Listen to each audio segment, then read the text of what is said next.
Hello friends, welcome to our channel that is Kokane tutorials.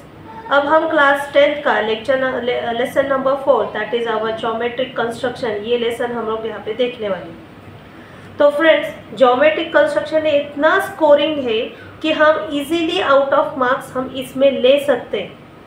बस इतना ही हमें एक बार कंस्ट्रक्शन को समझ लेना है, कंस्ट्रक्शन कैसे करते हैं वो जान लेना है और फिर आसानी से हमें वो आ जाएगा। इसमें दो है कंसेप्ट्स जानने जैसे है कि वो है कि हम तो बचपन से देख रहे हैं 5th 6th 7th से कि परपेंडिकुलर बाइसेक्टर लाइनिंग का कैसे करते हैं, और दूसरा बात है कि एंगल को भी बाइसेक्ट कैसे करते हैं।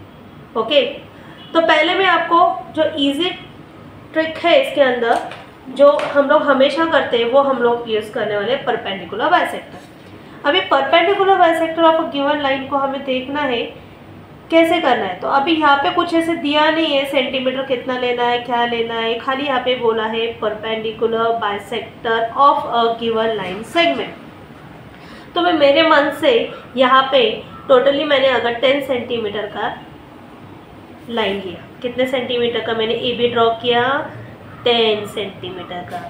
दिया नहीं है इसलिए मैंने अपने मन से लिया, अगर जो दिया होगा वही हमें लेना है। फिर हमें उसका परपेंडिकुलर बाइसेक्टर निकालना है। तो देखो यहाँ पे टोटल कितना है, ये 10 है। 10 का मोर देन हाफ लेना है हमें। 10 से क्या करना है, मोर देन हाफ की लाइन ड्रॉ करनी है। अभी जबकि मैंने मोर देन हाफ की लाइन ड्रॉ कर दी है, फिर उसके बाद मुझे जहाँ से मैंने मोर देन हाफ के लिया है ना, वहाँ पे पॉइंट्स रख कर उनके बीच में भी थोड़ा सा डिस्टेंस मोर देन हाफ लेकर मुझे एक एंगल बाइसेक्टर के मुझे यहाँ पे आर्क्स निकालने हैं। क्या निकालने हैं, आर्क निकालना है। फिर वही मैं देखो जो मैंने मोर देन हाफ लिए ना, वह उसी पे मैं कर रही हूँ। फिर उसके बाद मुझे यहाँ से फिर से एक एंगल को कट करना है और फिर मुझे जो एंगल जो नए आर्क्स मुझे जो पॉइंट्स मिले हैं वो पॉइंट्स में यहाँ पे आसानी से ज्वाइन करूँगी, क्योंकि मुझे क्या मिल रहा है यहाँ पे एम पॉइंट परपेंडिकुलर बाइसेक्टर। ये हो गया मेरा डी और ये हो पॉइंट हो गया मेरा सी। ओके, तो ये काफ़ी इजी है परपेंडिकुलर बाइसेक्टर। पहले क्या करना है, एक लाइन जो भी सेंटीमीटर खींची है वो लाइन खींचनी, फिर वहाँ से हमने ए से लेकर बी से थोड़ा सा मोर देन हाफ लेकर एक यहाँ पे आर्क ड्रॉ करो, फिर वही यहाँ पे बी पे रखे, फिर यहाँ पे एक आर्क ड्रॉ करो और फिर उसके बाद इन दोनों पॉइंट्स जो नए पॉइंट्स मिले हैं उन दोनों का डिस्टेंस से थोड़ा सा कम डिस्टेंस लेकर हमें दोनों साइड से क्या करना है, आर्क्स ड्रॉ करने हैं। क्या करने हैं, आर्क्स ड्रॉ करने। और जैसे हम आर्क्स ड्रॉ करेंगे उसी तरह हमें क्या मिलेगा, एक स्ट्रेट लाइन मिलेगी। दैट इज ए बी को हम परपेंडिकुलर कर रहे हैं, मतलब यहाँ पे 5 सेंटीमीटर और एग्जैक्टली यहाँ पे 5 सेंटीमीटर मिलता है। देखो यहाँ पे देखो दिखा 5 सेंटीमीटर, ये है 5 सेंटीमीटर और ये है 5 सेंटीमीटर। तो हमारा एग्जैक्टली यहाँ पे क्या हो गया, perpendicular bisector of a given line. उसी तरह हम देखेंगे कि एंगल बाइसेक्टर कैसे करते हैं। ओके, एंगल बाइसेक्टर के लिए यहाँ पे भी मुझे खाली बोला है angle bisector of a given angle बोला है। अब कितना लेना है, 40 लेना है कि 50 लेना है कि 30 लेना है, वो तो कुछ बताया नहीं कि 90 लेना है। तो चलो सिंपली हम एक लाइन ड्रॉ करेंगे। कोई भी सेंटीमीटर का आप एक लाइन ड्रॉ कर दीजिएगा। मैंने कर लिया है 6 सेंटीमीटर और इधर 8 सेंटीमीटर का मैंने लिया। इसको मैंने बोला P और इसको मैंने बोला A और ये मेरी लाइन हो गई 8 सेंटीमीटर की। फिर मैंने D दैट इज़ यूज़ किया है। D मैंने यहाँ पे प्रोट्रैक्टर किस लिए, मुझे अगर निकालना तो मैंने अगर सपोज 50 का लिया, कितना लिया मैंने 50 का मेजरमेंट। जो भी लोगे ना आप वो प्लीज़ क्लियरली अच्छे से मेंशन करिए ताकि हम सामने वालों को पता चलता है कि हमें कितने के लिए। अब ये P से मैंने R एक पॉइंट मिला R, वो लिया मैंने 50 डिग्री। दिया नहीं है बट मैंने अपने मन से लिया 50 डिग्री। अब इसको मुझे बाइसेक्ट करना है। 50 का बाइसेक्ट होना मतलब 50 क्या होता है, 25 डिग्री 25 डिग्री। इसका मतलब मुझे क्या करना पड़ेगा, राउंडर लेना पड़ेगा।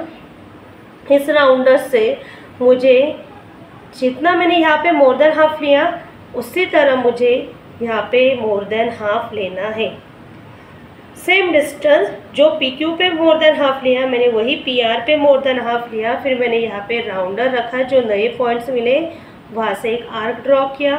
फिर मैंने भी यहाँ पे एक पी क्यू की लाइन पे जो मिला उस पर रखा, फिर एक आर्क ड्रॉ किया, और फिर उसके बाद जो पॉइंट मिला मुझे वो मैंने क्या किया, पी से सेंटर से जॉइन किया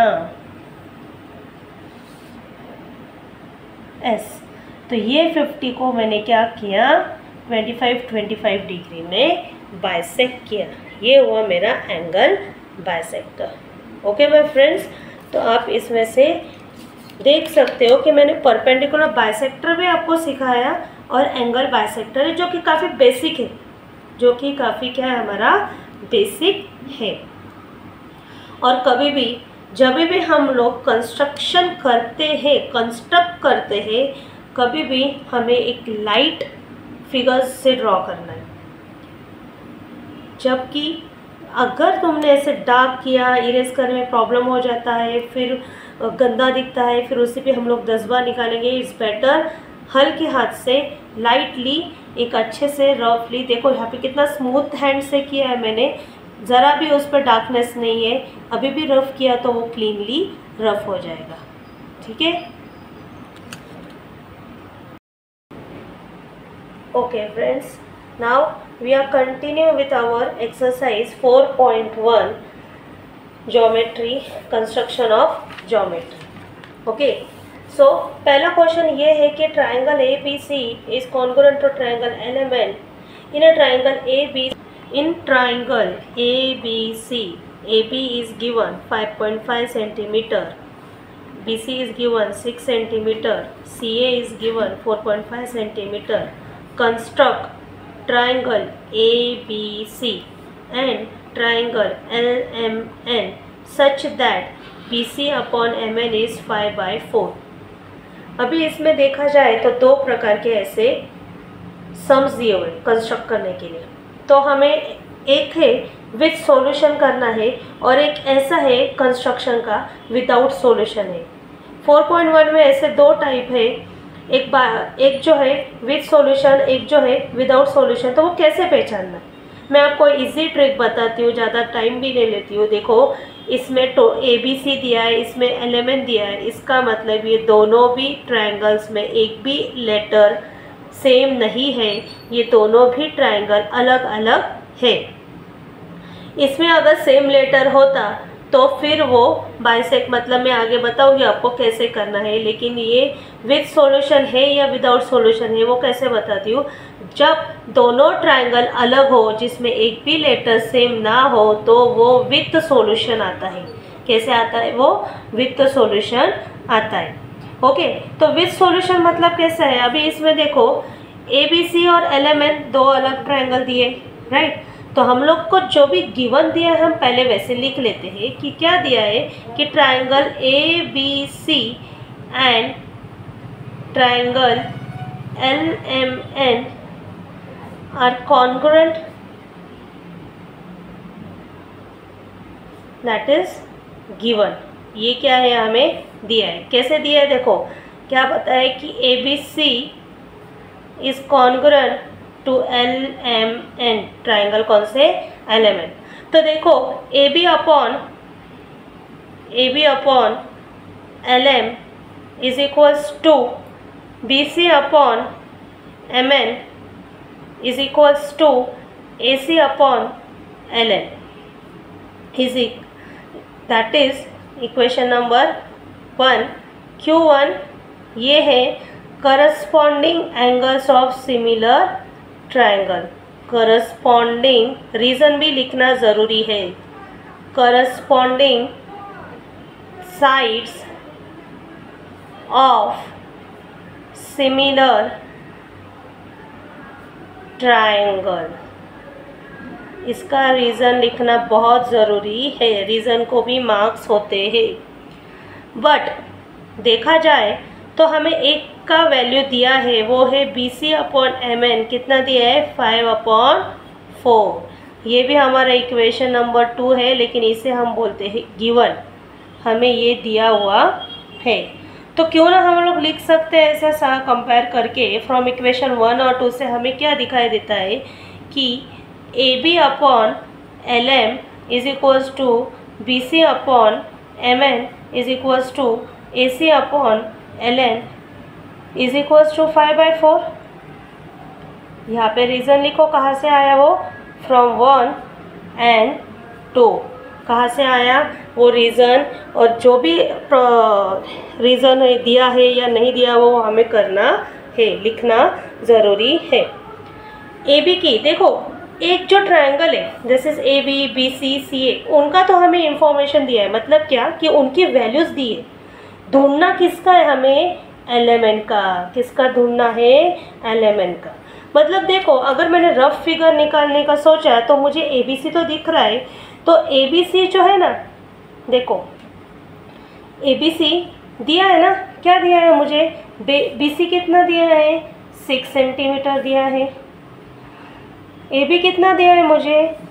AB कितना है? 5.5 सेंटीमीटर है। ये मेरी रफ फिगर है। और AC कितना दिया है? 4.5। जो बड़ा है मैंने सबसे नीचे लिया है। ये मेरा क्या है? रफ फिगर है। तो ट्रायंगल मुझे कौन सा निकालना है? एलिमेंट का वैल्यूज़ निकालनी है। कौन सी निकालनी है? एलिमेंट की वैल्यूज़ निकालनी है। तो देखो AB कितना दिया है, वैल्यूज़ पुट कर दो AB की। देखो AB इज़ गिवन 5.5, डाल दो। 5.5 अपॉन LM नहीं दिया, वो तो ढूंढना है। 6 कौन है? BC कितना है? 6 अपॉन MN। और AC कितना है हमारा? 4.5 upon LM is equals to 5/4। फिर 1 बाय 1 सॉल्व करते हैं। 5/5.5 upon LM is equals to 5/4। That is, इनका हमें करना है क्रॉस मल्टीप्लाई। क्या करना है? Cross multiply.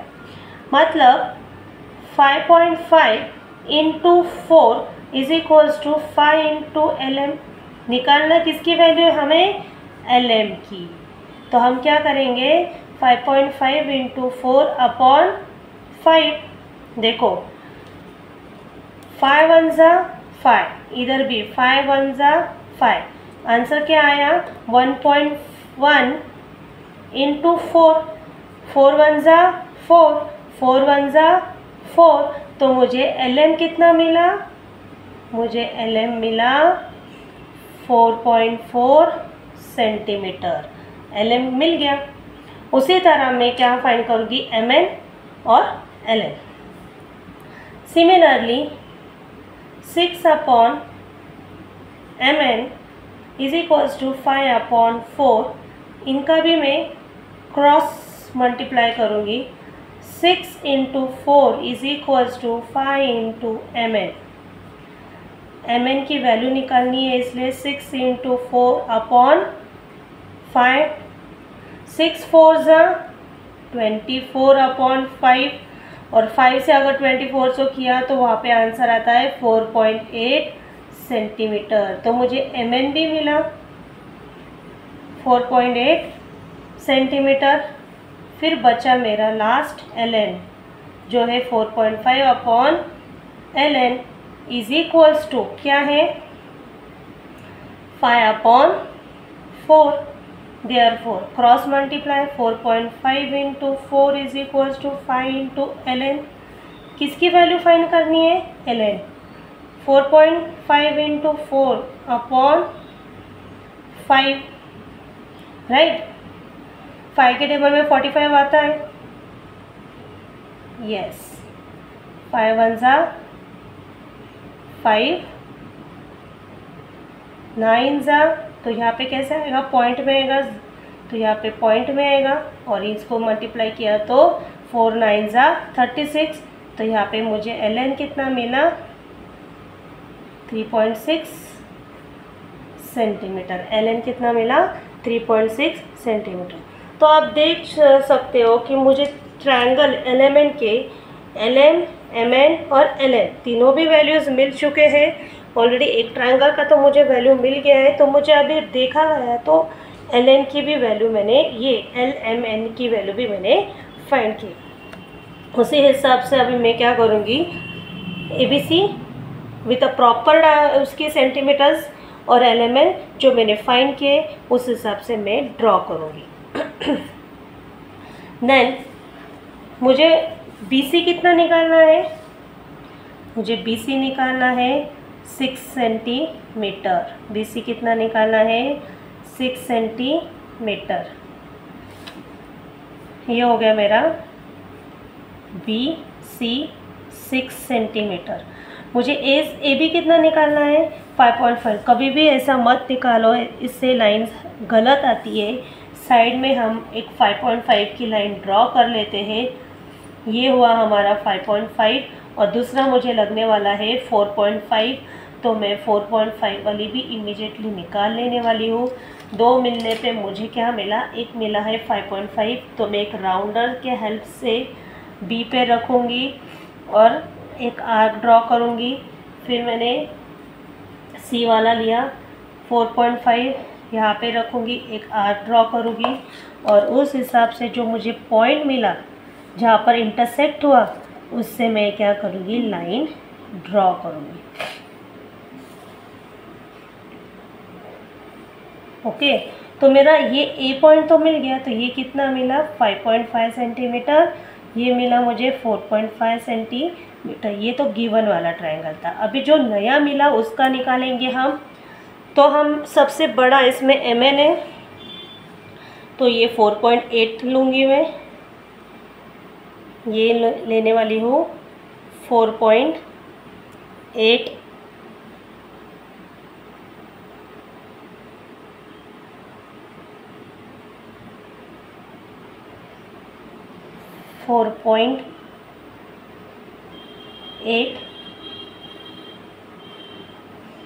फिर मिला है मुझे 3.6 और 4.4। तो मुझे ln, और इसके लिए मुझे ये तो 4.8 मिला। कौन मिला? mn मिला 4.8 सेंटीमीटर।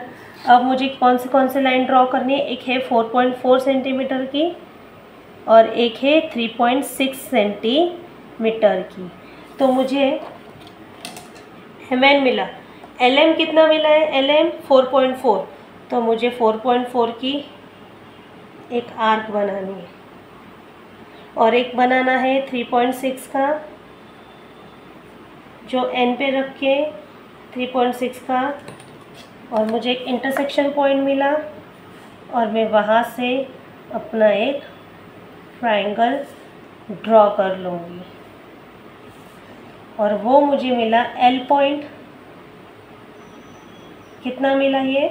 lm 4.4, ये मिला 3.6 सेंटीमीटर का। और इस तरह से मेरा lmn और mn का दोनों भी कंस्ट्रक्शन हो गए। इस तरह से फुल एंड फाइनल मेरा क्वेश्चन नंबर 1 4.1 का फिनिश। सो आप यहाँ से स्क्रीनशॉट निकाल सकते हो। अभी हम मूव करेंगे जो हमारा सेकेंड वाला जो सम है, जो थोड़ा विदाउट सॉल्यूशन है। अभी ये विदाउट सॉल्यूशन कैसे, तो इसे कैसे पहचानना है वो भी हम देख लेते हैं। विदाउट सॉल्यूशन वाला, अभी विदाउट सॉल्यूशन बोले तो कैसे करना है? देखो,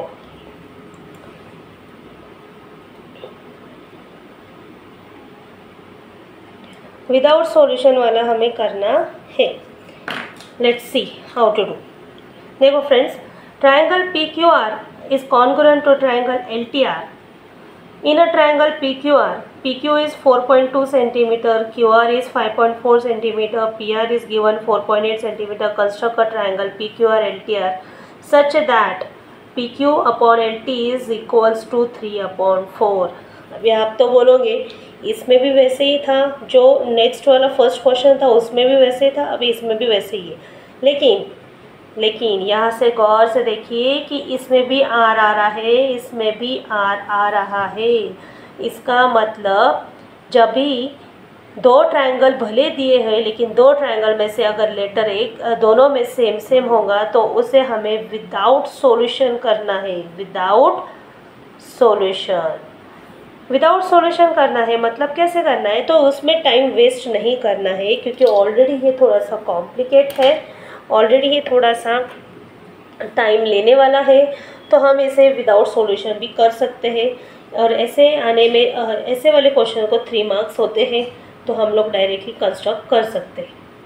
फिर उसके बाद इसको कैसे करना है, देखो PQ, QR और PR, इसका मतलब तुम्हें एक ट्रायंगल का इंफॉर्मेशन दिया गया है, दूसरा ट्रायंगल जो है कौन, LTR, वो फाइंड करना है। लेकिन यहाँ पे क्या दिया है, PQ अपॉन LT इज 3/4, जिसका भी नंबर बड़ा होता है वो ट्रायंगल बड़ा होता है। इसका मतलब LTR, ये ट्रायंगल बाहर आएगा, ये ट्रायंगल क्या आएगा, बाहर आएगा। देखो LTR, और यहाँ पे अंदर उसका लोकेशन होगा PQR।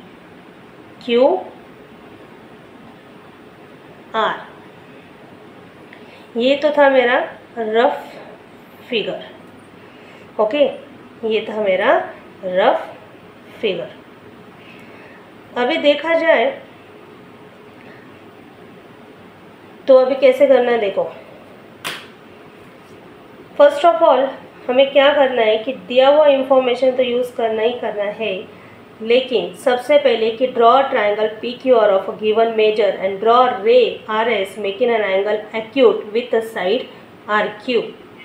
हमें क्या करना है, पहले एक ट्रायंगल PQR, अंदर वाला जो ट्रायंगल, ये पता चला अभी बाहर कौन आने वाला है, अंदर कौन आने वाला है, इसका तो डाउट क्लियर हो गया। कैसे होगा क्लियर, जिसका भी नंबर बड़ा होता है वो वाला ट्रायंगल बाहर की तरफ होता है, ओके।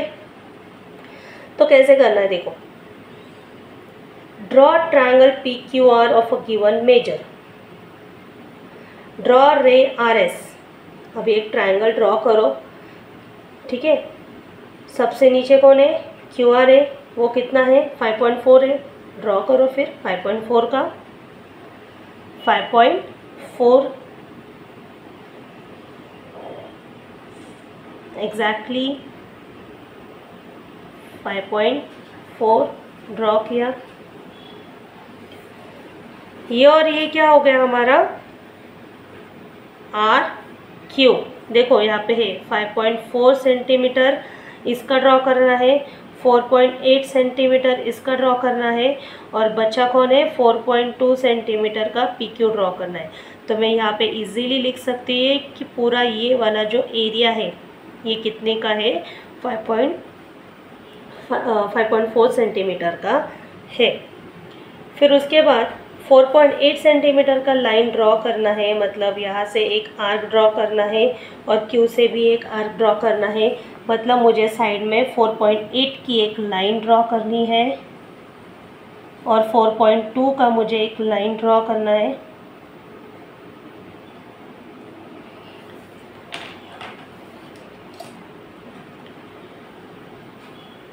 ये है 4.8 कहाँ से आने वाला है 4.8, P से लेकर R तक, ठीक है, P से लेकर R तक 4.8 आ रहा है। और फिर उसके बाद जो 4.2 है वो कहाँ से, PQ का है, तो मैंने Q के रख कर ये भी ड्रॉ किया है। और मैंने जो पॉइंट मिला मुझे इंटरसेक्शन PR और PQ का, वो वहाँ से मैंने क्या किया, लाइन को जॉइन कर दिया। तो ये हो गया मेरा P, ये हो गया मेरा P, ठीक है। भले ही मुझे P मिला है तो मैंने क्या किया, इस P को आर्क लाइन और RP को एक्सटेंड कर दिया, क्योंकि मुझे वहाँ पे क्या मिलने वाला है, L मिलने वाला है, इसलिए मैंने यहाँ पर एक्सटेंड कर दिया। बट यहाँ से यहाँ तक कितना है 4.8 सेंटीमीटर, यहाँ से यहाँ तक कितना है, दैट इज़ 4.2 सेंटीमीटर। तो मैंने जैसे आरपी की लाइन को एक्सटेंड किया वैसे मैं आरक्यू के लाइन को भी रफली एक्सटेंड करूँगी। इन्फिनाइट जाएगा जब तक मेरे को एग्जैक्टली उसका पॉइंट नहीं मिलता। फिर मैंने क्या किया, LTR PQA, राइट, सबसे बड़ा कौन है, 4 है। तो मैंने एक एक्यूट एंगल या रे ड्रॉ किया, एक्यूट एंगल बोलो यहाँ पे, टेकिंग कन्वीनियंट डिस्टेंस पे कंपास लेकर एक कन्वीनियंट डिस्टेंस पे 4 पॉइंट्स बनाने। कितने पॉइंट्स है, 4 है। बड़ा नंबर कौन है, 4 है। तो एक कन्वीनियंट डिस्टेंस लेकर तुम्हें भी यहाँ पे क्या करना है, 4 पॉइंट्स तुम्हारे डिस्टेंस से 4 पॉइंट्स लेने हैं। 2 वही डिस्टेंस जो पहले बार में लिया वही यहाँ पे लेना है। सबका जो डिस्टेंस है वो सेम होना चाहिए। तो यहाँ पे R दिया है तो मैं इसको R1 बोलूँगी, R2 बोलूँगी, R3 बोलूँगी, R4 बोलूँगी, क्योंकि यहाँ पे मुझे 4 दिए हैं तो मैं 4 ही पार्ट्स उसका ड्रॉ करूँगी। जो ये वाला डिस्टेंस है वही सेम डिस्टेंस मैंने सब में ड्रॉ किया। ओके, तो ये मैंने S बोला, मैंने रे निकाला है RS। अब क्या करना है, यहाँ पे ऊपर क्या है, PQ3 बोला है ना, तो डायरेक्टली ये जो पॉइंट है इसको क्या करना है, हमें ज्वाइन कर देना है, राइट। R3 मैंने ज्वाइन कर दिया। अभी क्या करना है, join RQ and draw line parallel to RQ through R4 to intersect कर रही RQ एट T। तो मुझे क्या करना है, एक अपने इससे एक आर्क ड्रॉ करना है, एक सिंपली आर्क जैसे मैंने यहाँ से ड्रॉ किया वही डिस्टेंस का रख कर मुझे यहाँ पे भी एक आर्क क्या करना है, ड्रॉ करना है। जो ये यहाँ पे ड्रॉ किया आर्क वही डिस्टेंस मैंने R4 पे रख के किया है। फिर मैं क्या करूँगी, ये जो डिस्टेंस है R3 का जो अभी नया निकाला है, इन दोनों का डिस्टेंस रख के मैं यहाँ पे पॉइंट रखूँगी और एक आर्क ड्रॉ करूँगी छोटा सा, और इसी को पैरेलल खींचकर मैं एक लाइन यहाँ ड्रॉ करूँगी। उस लाइन को बोलते हैं T। उस लाइन मुझे क्या मिला, पैरेलली T मिला। अब उसी तरह मैं Q पर रखूँगी, किस पे रखूँगी, Q पर रखकर एक आर्क ऐसे ही ड्रॉ करूँगी, same with the distance T पे रखूँगी, वहाँ पे भी एक आर्क ड्रॉ करूँगी। फिर मैंने जो Q और इसका जो डिस्टेंस मिला है मुझे,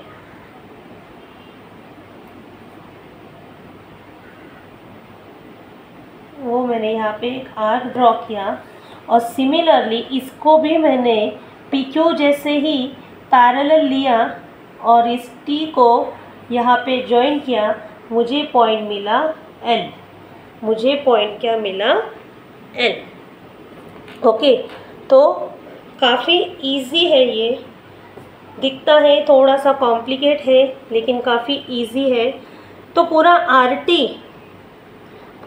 RT कितने का है, कैसे होगा, देखो जैसे मैंने ये ड्रॉ किया इसमें मेजरमेंट की ज़रूरत नहीं है। जैसे कि हमने पिछले इसमें मेजरमेंट एक ट्रायंगल की वैल्यूज़ निकाली फिर वो ट्रायंगल ड्रॉ किया, वैसे इसमें करने की ज़रूरत नहीं है। आप डायरेक्टली ऐसे दिखाकर PQR के लेबलिंग्स कर दो, फिर इसका एक्यूट एंगल करके RQ को सिमिलरली निकालो, T और R4 से हो जाएगा मैच। जैसे ये मिलेगा पॉइंट वैसे तुम्हें ऊपर L मिलेगा, और इस तरह से हमें LTR ट्रायंगल मिल जाएगा। ओके, काफ़ी अच्छा है, काफ़ी इजी है, और इससे तो बेहतर है कि वो टाइम वेस्ट नहीं करता है, जल्दी हो जाता है। Okay friends.